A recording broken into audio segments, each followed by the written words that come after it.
Você acha que conhece Patrick Swayze, o dançarino deslumbrante, o galã romântico e o rosto de filmes inesquecíveis como Ghost e Dirty Dancing.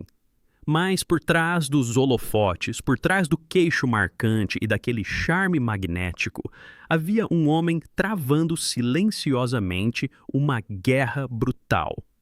Era algo que ele nunca havia desejado, mas que enfrentou com uma determinação inabalável. Esta é a história crua e inédita das últimas horas de Patrick Swayze. Como ele encarou um diagnóstico brutal, como se recusou a partir em silêncio e como se agarrou ao amor quando não havia mais nada a que se agarrar. Vamos percorrer o último capítulo de sua vida e as palavras finais que ainda ecoam nos corações daqueles que ele deixou para trás. Antes da queda, Patrick Swayze, a estrela adorada pelo mundo. Muito antes de as manchetes começarem a mencionar o câncer de pâncreas, Patrick Swayze já era uma lenda em ascensão. Ele não nasceu na elite de Hollywood, mas tinha a postura de alguém que pertencia à frente das câmeras. Criado em Houston, Texas, Patrick era filho de uma coreógrafa e um cowboy, uma fusão de graça e garra que moldaria toda a sua identidade. Numa cidade obcecada por rótulos, era difícil encaixá-lo. Seria ele o artista sensível com formação em balé e dança clássica? Ou seria o galã americano robusto com sotaque sulista e olhar penetrante? Ele era ambos, e isso o tornava magnético.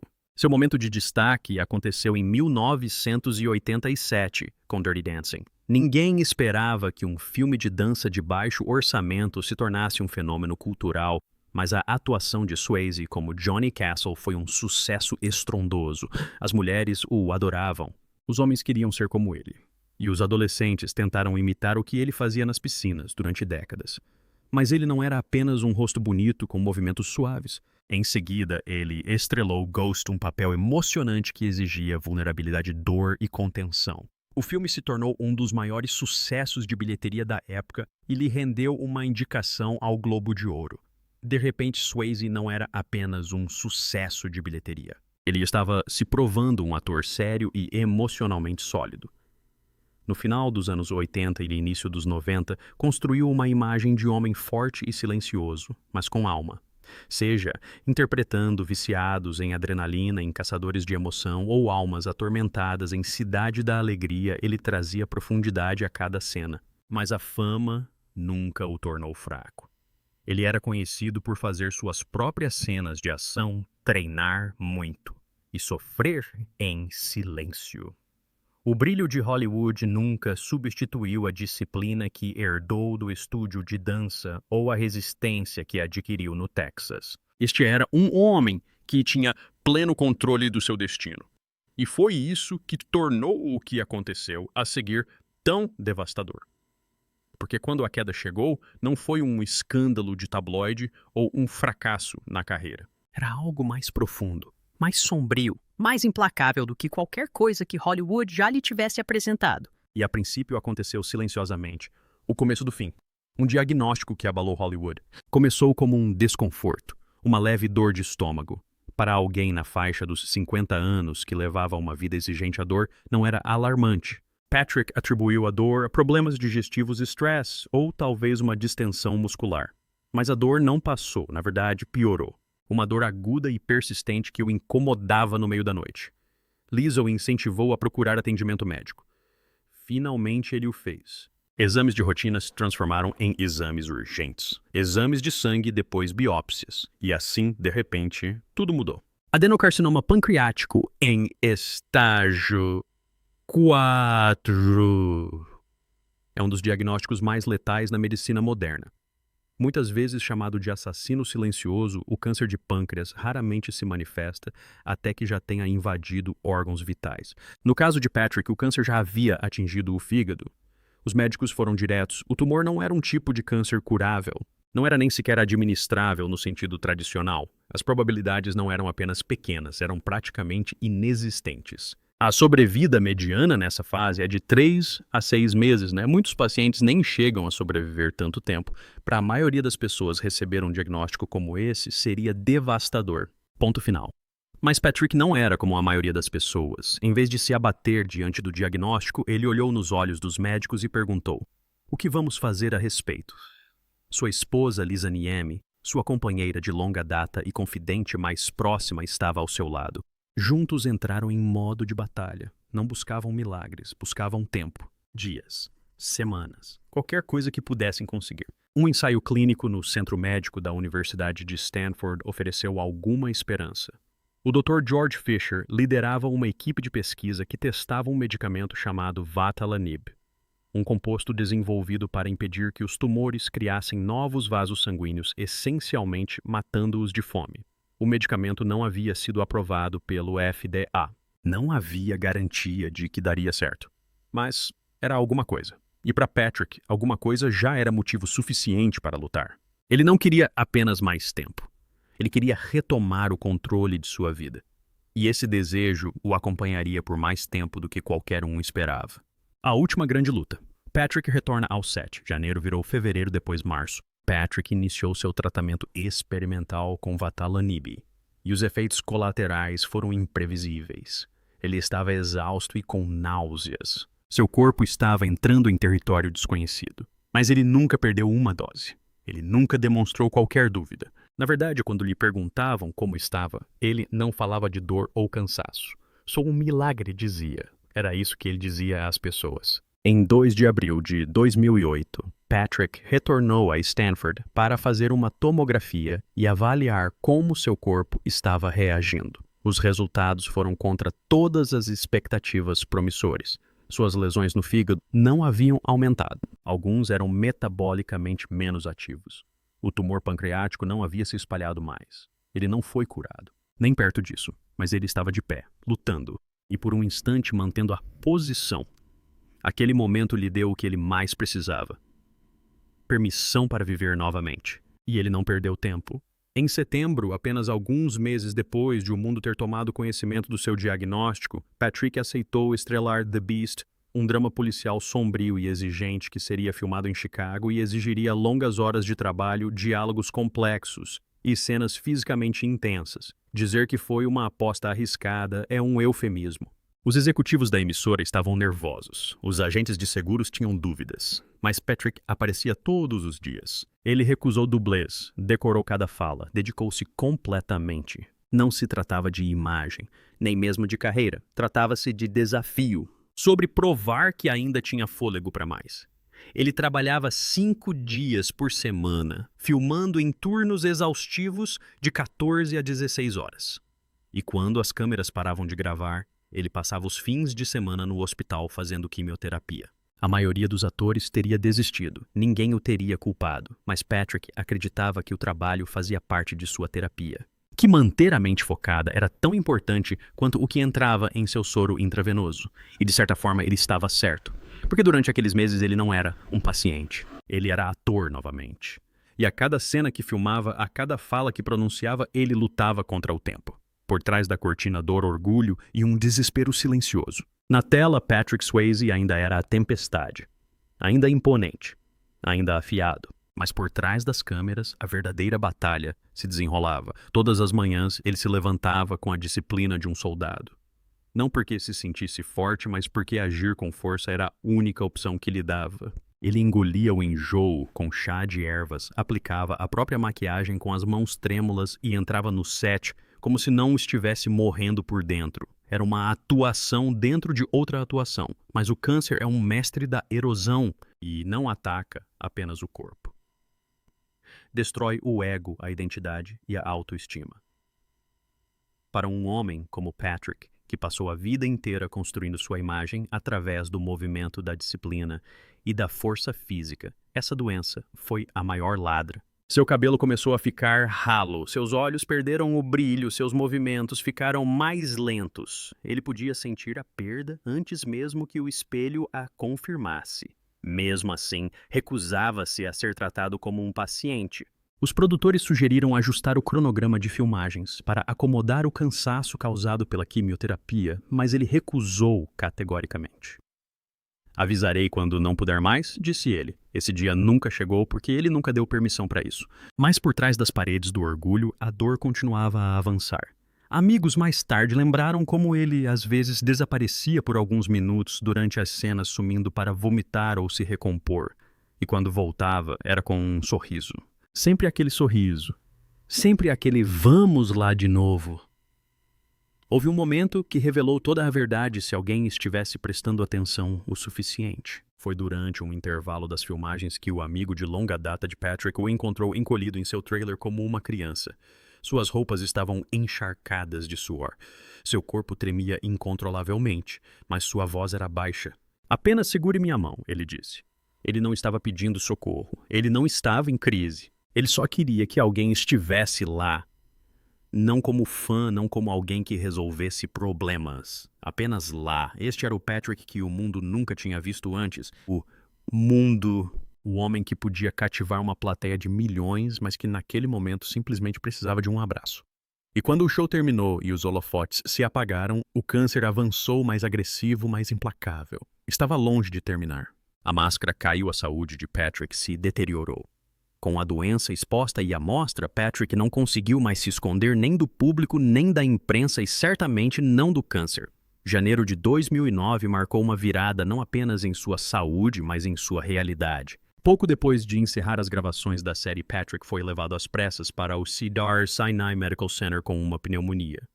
Para qualquer outra pessoa, a pneumonia poderia significar uma longa semana de repouso na cama.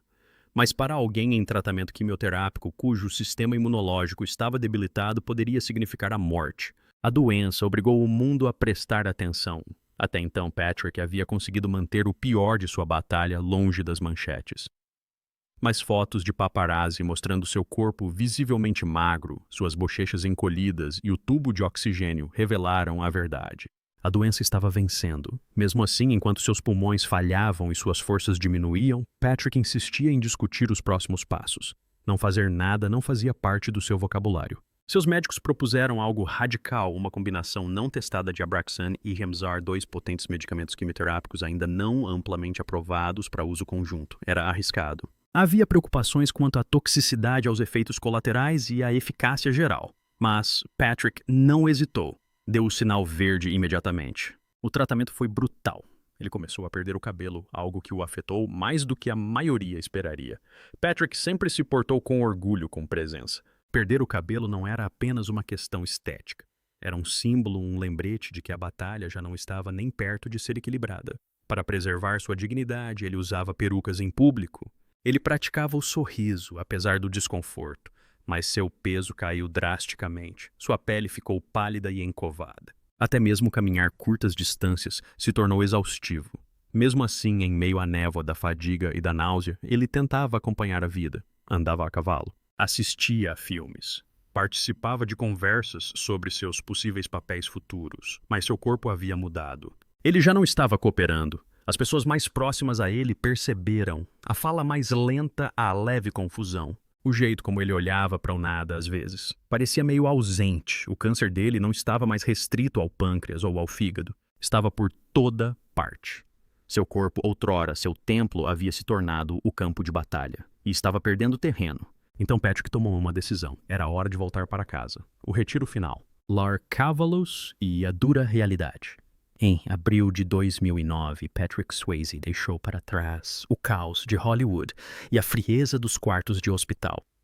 Ele e Lisa voltaram para seu rancho na Califórnia, uma vasta propriedade aninhada entre colinas e cavalos. O rancho era onde Patrick se sentia mais em paz, onde tudo se acalmava e a vida parecia real novamente. Ele não chamava isso de desistir. Ele chamou isso de voltar ao que importava. O rancho sempre fora um santuário para eles, longos passeios a cavalo pelos pastos. Tardes na varanda assistindo ao pôr do sol, o som de cascos na terra, era a terapia deles. Para Patrick era mais do que apenas um lar, era ele mesmo, mas as coisas tinham mudado. Sua estrutura atlética havia sido debilitada pela quimioterapia. Seus músculos haviam se transformado em fragilidade. Até mesmo subir em um cavalo agora exigia esforço. Às vezes, ele simplesmente ficava parado junto à cerca, observando-os. Lisa fazia tudo. Cuidava da propriedade, preparava suas refeições, administrava seus medicamentos e ficava acordada durante a noite quando a dor piorava. Ela viu o homem que amava desde a adolescência desaparecer lentamente diante de seus olhos. Mesmo assim, jamais o deixou sentir que estava se apagando. Patrick se agarrou a uma sensação de normalidade o máximo que pôde. Ele usava peruca na presença dos convidados, sorria para as fotos ocasionais, mantinha-se ereto mesmo quando sentia que ia desmaiar. Ele ainda tentava fazer piadas, humor seco temperado com sarcasmo como sempre. Mas sua energia estava se esvaindo rapidamente. Isso passará este sexy. E a mídia não ficou muito atrás. Os paparazzi se posicionaram perto da propriedade na esperança de conseguir a foto perfeita. Patrick Swayze sem filtros, sem filtros. Finalmente eles conseguiram. Uma série de fotos surgiu. Patrick caminhando lentamente com Lisa esquelético, com os olhos fundos e aparentando décadas a mais do que seus 57 anos. As manchetes eram cruéis, irreconhecíveis. O fim se aproxima. Swayze definhando. Mas o que eles não conseguiram capturar foi a intimidade por trás das portas fechadas. As conversas até altas horas da noite. As pequenas vitórias, como conseguir sair da cama sozinho. Ou os momentos tranquilos em que Lisa simplesmente se sentava ao lado dele de mãos dadas, sem dizer nada. A essa altura, as palavras já não eram necessárias. Patrick estava cansado e no fundo sabia o que estava por vir. A tempestade que ele havia mantido à distância por 20 meses finalmente batera à sua porta. O dia em que ele se entregou às últimas horas. No final de agosto, o estado de saúde de Patrick deteriorou-se drasticamente. Os sinais eram inconfundíveis, febres prolongadas, tremores incontroláveis e fadiga extrema. Certo dia, ele desmaiou com febre alta e uma frequência cardíaca perigosamente elevada. Os exames de sangue revelaram a verdade assustadora. Hipercalcemia, hiponatremia, hemorragia gastrointestinal e quase nenhuma célula branca no sangue. Seu corpo não estava apenas enfraquecendo, estava entrando em colapso. Lisa o levou às pressas para o Cedar Sinai mais uma vez, mas desta vez não havia novos exames, nenhuma nova esperança. Em 9 de setembro, os médicos disseram as palavras que ninguém jamais quer ouvir. Não há mais nada que possamos fazer. Naquela noite, Patrick voltou para casa pela última vez. Os eventos que levaram à sua morte foram revelados por Lisa em uma entrevista de 2011, onde ela teria dito: "Não consigo mais guardar esse segredo."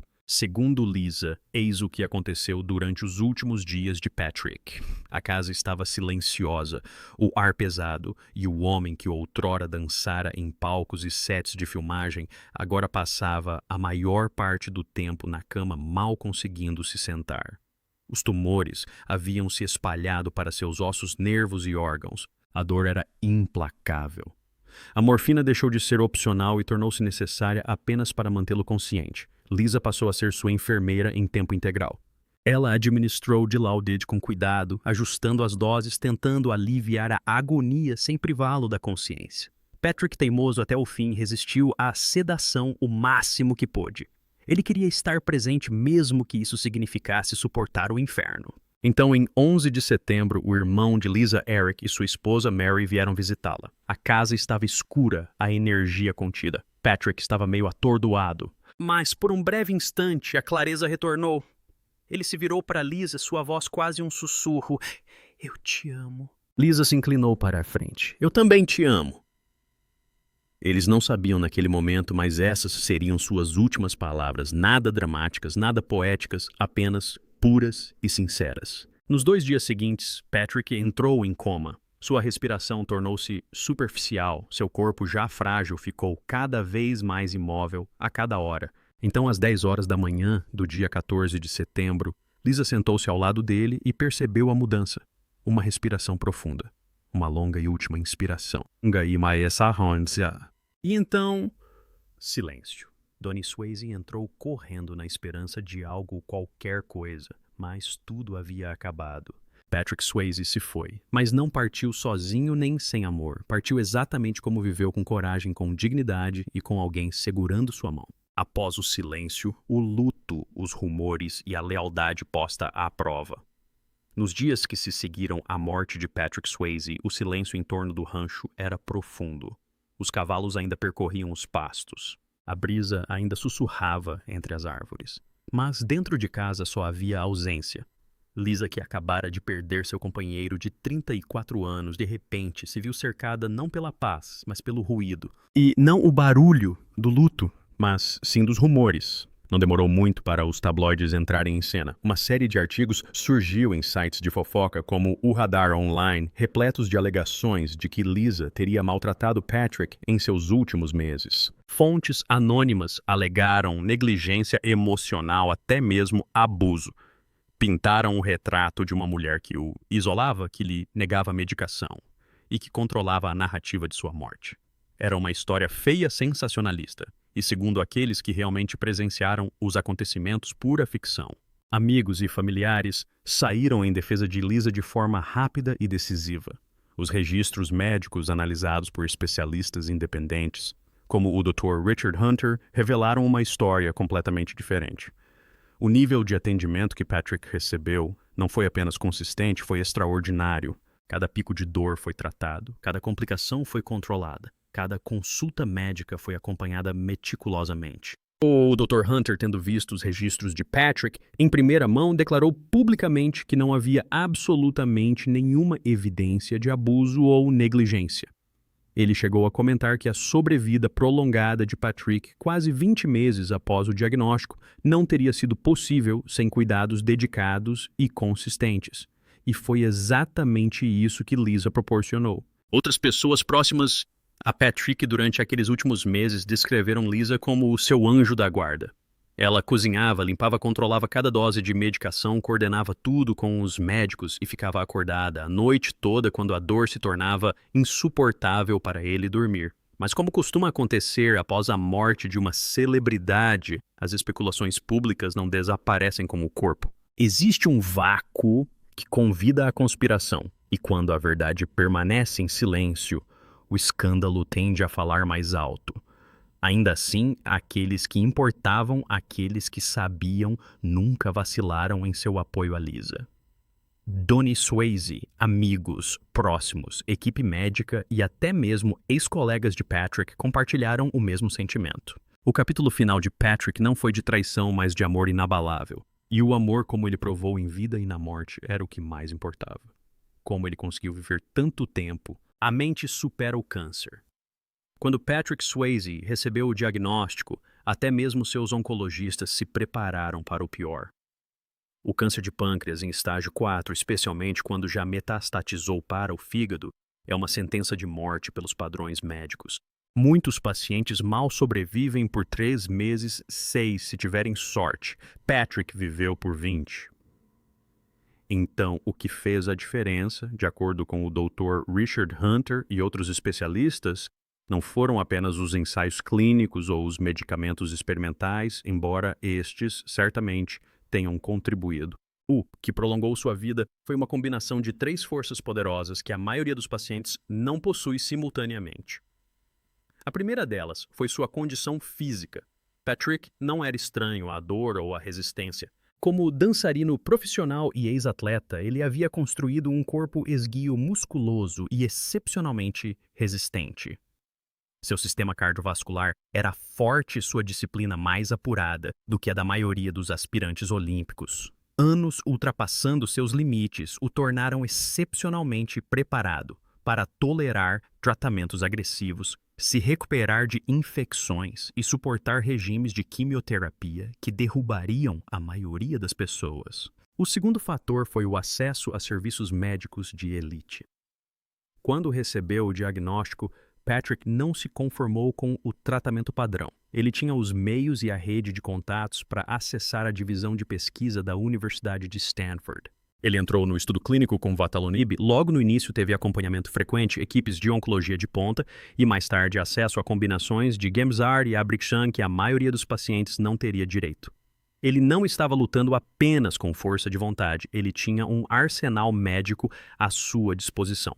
O fator final e talvez o mais crucial foi sua própria mentalidade. O desafio não era apenas sobre resistência, mas também sobre clareza de propósito. Patrick escolheu trabalhar, escolheu amar, escolheu continuar se esforçando até não aguentar mais fisicamente. Ele não se deixou rotular como doente terminal. Ele se autodenominava um milagre. Recusou-se a aceitar o papel de vítima e, ao fazer isso, redefiniu o que significava sobreviver. Essa força mental não só o ajudou, como também inspirou aqueles ao seu redor. Médicos, enfermeiros e amigos, todos diziam a mesma coisa. Ele deveria ter partido há meses, mas continuava aparecendo para o trabalho, para Lisa, para a vida. E às vezes estar presente é o que nos mantém vivos. Mais do que um galã, o verdadeiro Patrick Swayze. É fácil lembrar de Patrick Swayze através das lentes da cultura pop, o instrutor de dança de olhar sonhador, o amante de bebidas espirituosas e melancólico, o surfista em busca de adrenalina. Mas reduzi-lo a esses papéis seria ignorar a parte mais extraordinária de sua história, quem ele era quando as câmeras paravam de filmar. Patrick nem sempre viveu momentos de glória.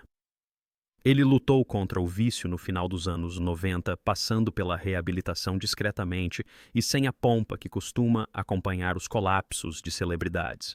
Ele admitiu suas falhas, assumiu a responsabilidade e trilhou seu caminho de recuperação sem alarde.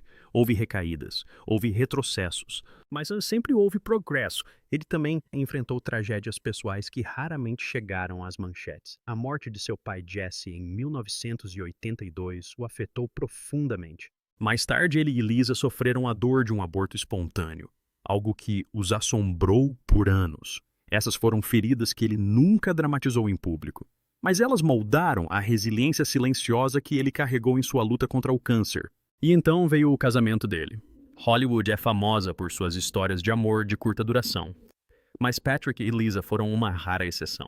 Eles se conheceram na adolescência, casaram-se jovens e permaneceram juntos por mais de 3 décadas. O relacionamento deles não era perfeito, nenhum relacionamento verdadeiro é, mas foi real. Eles brigaram, se distanciaram e voltaram a ficar juntos.